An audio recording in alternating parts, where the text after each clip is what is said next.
या देवी सर्वभूतेषु मां सरस्वतीरूपेण संस्थिता। नमस्तस्यै नमस्तस्यै नमस्तस्यै नमो नमः। जय मां सरस्वती।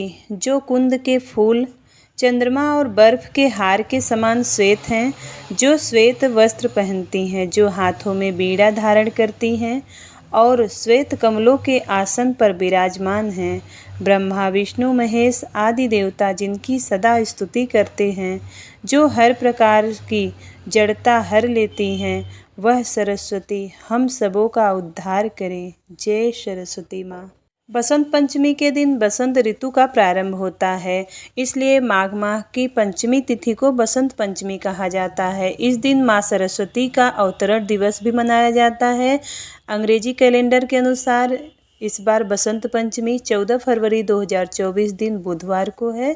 बसंत पंचमी के दिन सरस्वती माता की पूजा करने के लिए सुबह जल्दी उठना चाहिए। नित्य कर्मों से निवृत्त होने के बाद स्नान करके माँ सरस्वती की प्रतिमा की स्थापना करना चाहिए। उन्हें पीले रंग का वस्त्र अर्पित करना चाहिए।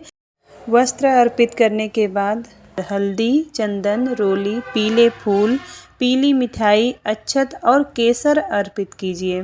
बसंत पंचमी के दिन वाद्य यंत्र और किताबों को अर्पित कीजिए। फिर माँ सरस्वती की वंदना का पाठ करना चाहिए।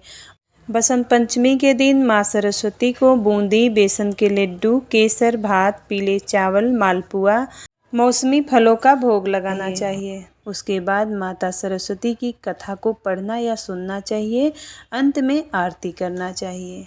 बसंत पंचमी के दिन ओम ऐं ह्रीं श्रीं क्लीं सरस्वत्यै नमः मंत्र का 108 बार जाप करने से उच्च शिक्षा में आने वाली समस्याएं दूर होती है।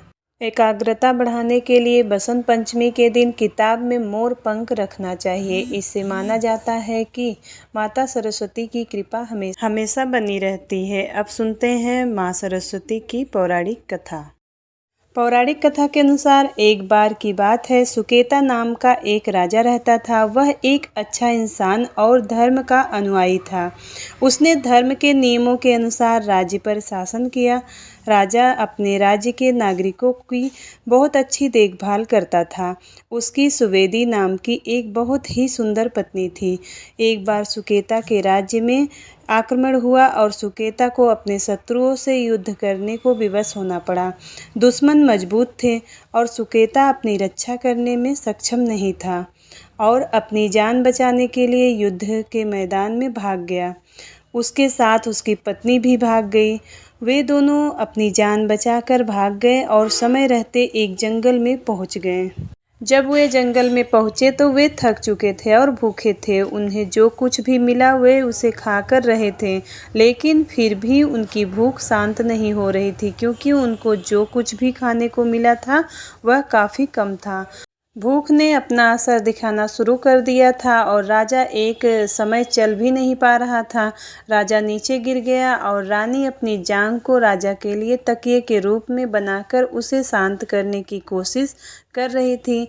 वह बहुत चिंतित थी और उसने भगवान से कुछ मदद की प्रार्थना की, जिससे उनको चिंताओं और दर्द से छुटकारा मिल सके। संयोग से ऋषि अंगिरस उस रास्ते से जा रहे थे और उन्होंने राजा और रानी को देखा। उन्होंने रानी से पूछा कि वह कौन है और वे जंगल में कैसे आए हैं। रानी ने ऋषि को अपनी कहानी सुनाई। ऋषि को पता चल गया कि वे राजा और रानी हैं। फिर उन्होंने रानी से कहा कि पास में ही पंचवटी तालाब के पास दुर्गा क्षेत्र नामक एक जगह है। उन्होंने रानी को पूरी भक्ति के साथ देवी की पूजा करने की सलाह दी। ऋषि ने रानी और राजा को साथ में चलने के लिए कहा। वे दोनों ऋषि के साथ उस स्थान पर चले गए। ऋषि ने राजा और रानी से पवित्र तालाब में स्नान करने को कहा।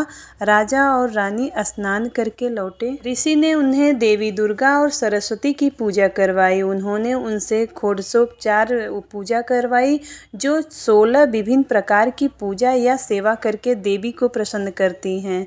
यह पूजा 9 दिनों तक चली।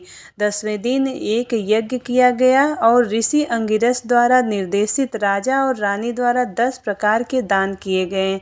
इस प्रकार उनका व्रत संपन्न हुआ। दंपति ऋषि अंगिरस के आश्रम में खुशी खुशी रहे।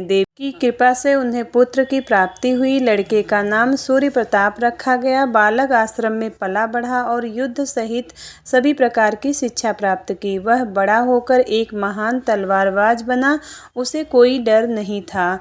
लड़का एक युवा योद्धा बना और अंगिरस ऋषि के आशीर्वाद से उन शत्रुओं पर हमला किया जो अब उसके पिता के राज्य पर शासन कर रहे थे। उसने युद्ध के मैदान में सभी दुश्मनों को हरा दिया और उसने अपने पिता के खोए हुए राज्य पर नियंत्रण कर लिया। वह आश्रम में लौट आया और ऋषि के आशीर्वाद से अपने माता पिता को वापस अपने राज्य में ले गया। उस दिन से सुवेदी हर साल इस व्रत को करती थी और उनका परिवार हमेशा के लिए खुशी से रहने लगा। बोलिए सरस्वती माता की जय। दूसरी पौराणिक कथा के अनुसार ऐसी मान्यता है कि जब भगवान ब्रह्मा ने दुनिया की रचना की थी तब इस धरती पर हर एक चीज़ मौजूद थी, फिर भी उन्हें कुछ कमी लग रही थी। इस कमी को दूर करने के लिए उन्होंने कमंडल से पानी निकाला और जमीन पर छिड़क दिया। पानी छिड़कते ही एक सुंदर कन्या की उत्पत्ति हुई। इस कन्या के 3 हाथों में बीड़ा, पुस्तक और माला मौजूद थी। वही चौथा हाथ वरदान देने की मुद्रा में था। जन्म लेने के बाद इस कन्या ने बीड़ा बजाई, जिसकी वजह से हर एक जीव में स्वर आ गया था और कहा जाता है कि इसी की वजह से इस कन्या का नाम सरस्वती रखा गया था। तब से लेकर अब तक देवलोक और मृत्युलोक में माँ सरस्वती की पूजा विधिवत तरीके से की जाती है। वह तिथि माघ शुक्ल पक्ष पंचमी थी। इसी वजह से हर साल इस तिथि को बसंत पंचमी मनाई जाती है और माता सरस्वती की पूजा की जाती है। उम्मीद करती हूँ वीडियो आपको पसंद आया होगा। यदि वीडियो पसंद आता है तो वीडियो को लाइक ज़रूर करिएगा। चैनल पर पहली बार आए हैं तो सब्सक्राइब ज़रूर करिएगा। मिलती हूँ अगली वीडियो में, तब तक के लिए जय माता दी।